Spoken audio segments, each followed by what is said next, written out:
Here are 5 bourbon myths that every beginner needs to forget about.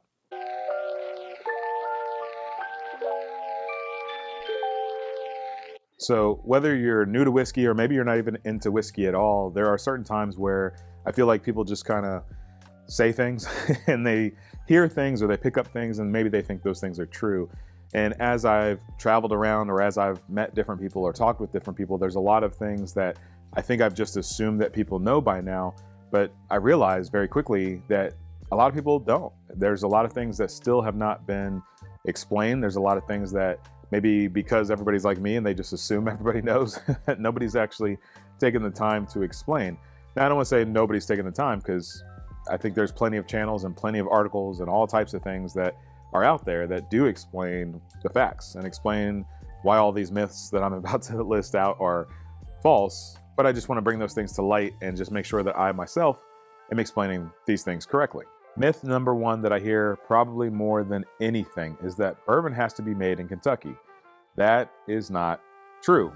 Bourbon can be made anywhere within the US, such as Indiana, Missouri, or Texas, which are the bottles next to me, but it can be made literally anywhere in the US.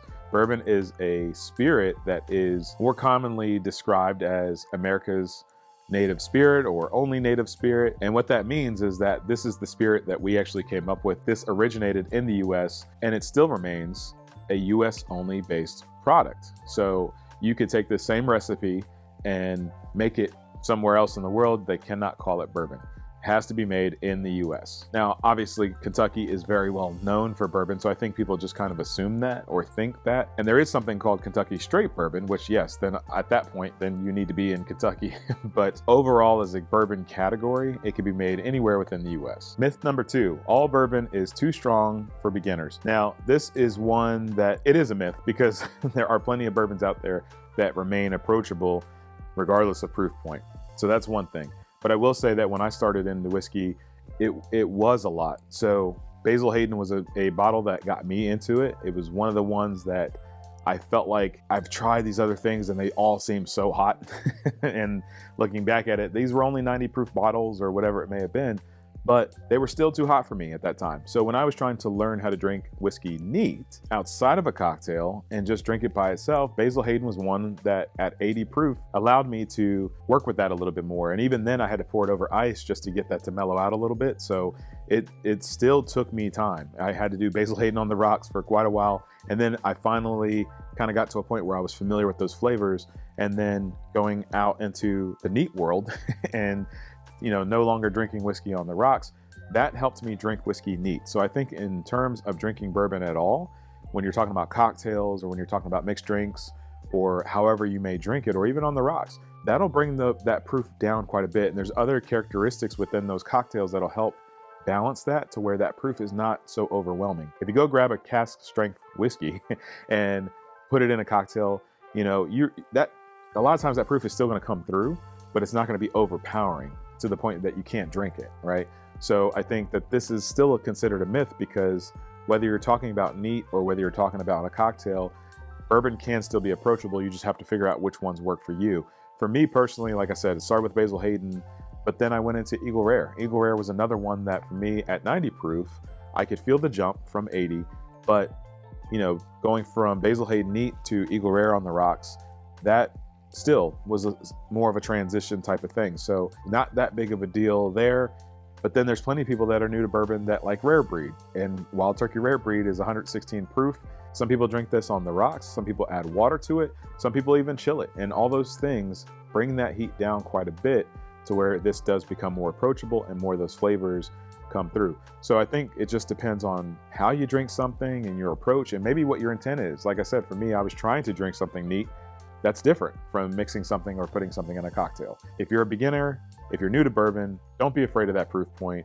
Kind of stick to something, in my opinion, I think you should stick to something below 100. Try things on the rocks, try things neat, try things with water, try things chilled.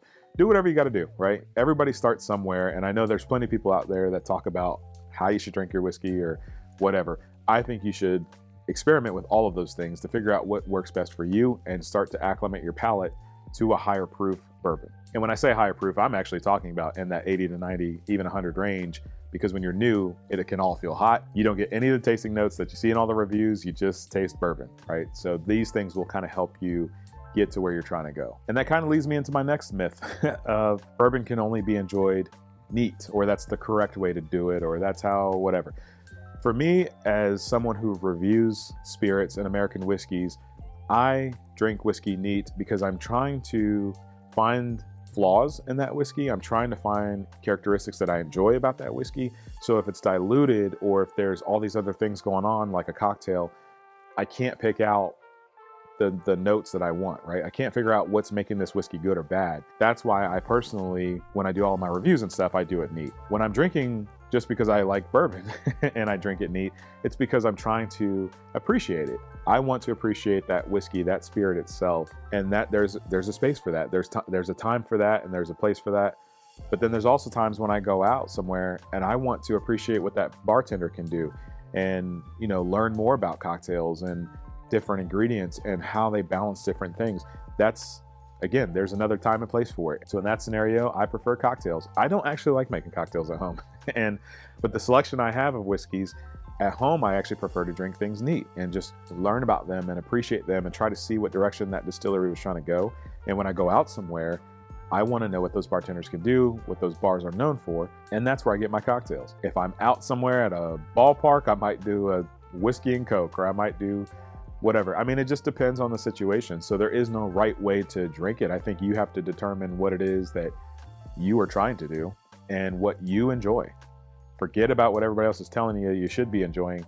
Figure out what you enjoy and what experience you're trying to get out of this, and then just go from there. All right, number 4 is a wild myth that I was surprised is still out there. But number 4 is only men drink bourbon, or women don't drink bourbon. That is the most, I don't want to say I don't know where it comes from. I know where it comes from, but I just am amazed that in this day and age, we still think that. No, women drink plenty of bourbon. There's plenty of women that drink bourbon and enjoy bourbon. Everybody, there's all types of people, all different backgrounds. There's not just one demographic anymore. There is people of all backgrounds, men, women, all types of people that enjoy bourbon. So it's no longer the case that one particular demographic enjoys whiskey and that's it. That's not the case. There are plenty of people, including my wife, that love bourbon and enjoy bourbon. I think if this is something that you're still trying to understand or battling with, this may not be anybody actually watching this, I'm not sure, but if you are, I would say go research it. Go look up the industry and see how many women are impacting the industry, not just drinking bourbon, but creating their own whiskey brands and doing all types of things when it comes to pairing, when it comes to the marketing side, when it comes to the cocktail side, when it comes to the innovation side. There are so many women within the bourbon industry that are doing amazing things. There are so many that have their own brands. There are so many that continue to break down those barriers and continue to just absolutely kill it. So in terms of, again, this myth that women don't drink bourbon or don't enjoy bourbon, put that out of your mind. There are plenty of women that enjoy it, and not just enjoy it, there are plenty of women that are making a huge impact in this bourbon industry right now. All right, number 5, all bourbon is expensive, or all good bourbon is expensive, or only the expensive bourbon is good and cheap bourbon's not good, or whatever. No, that's absolutely a myth. Really, pricing, in my opinion, when it comes to bourbon, has more to do with distribution than anything. There are bottles that are great values at different price ranges, right? So under $20, I have JTS Brown and Evan Williams bottled in bond next to me. Those bottles are fantastic under $20. When you talk about the $20 to $30 range, there is Early Times bottled in bond. There's Cooper's Craft 100. There's Old Forester 86 proof Old Forester 100. There's, so many different bottles. I can keep going with the different ranges, but my point is that there's so many bottles out there that provide value at different ranges. But there's also crap within those ranges as well. But then again, there's also crap in the 100 plus. I have spent 100 plus on bottles that I have tried. I've taken one sip of and just immediately knew this is junk and it's just not any good. And sometimes it's a finish, sometimes it's an experimental batch where I knew that there was a risk, but sometimes it's not meant to be that. Sometimes it's just kind of hyped up, or maybe it's a pretty bottle or whatever the case is, and they're trying to cover up the fact that the whiskey inside is junk. My point is that whether I go over 100, I can find some bad whiskeys. Whether I go under 20, I can find some amazing whiskeys. And there's also, like I said, value in each range. Wild Turkey Rare Breed is a bottle that's like recommended all the time when it comes to just value, even though it's a higher priced bottle. Higher price being, I think, in the $50 range, somewhere in that range. I would say the Old Forester 1920 is another one that falls in that same price range that still provides value. These bottles are bottles that can hang. I've had some limited releases, and like I said, that 100+ category, and some of those bottles can hang with those. I would go back and take 2 of those over one of those $100 bottles of some of these other ones I've had in the past. Not always the case, not saying that every $100 bottle is bad, but I just think that no matter what the price range is, there's good and there's bad, and you just have to really figure out what you like, maybe do some research on different bottles.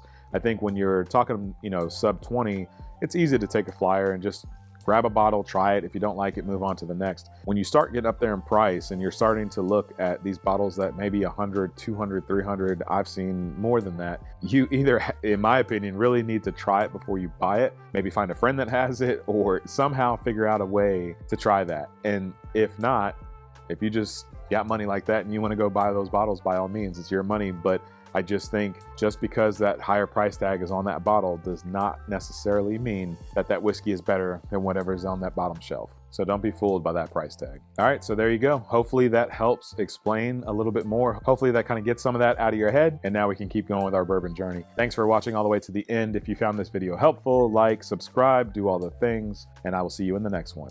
Cheers.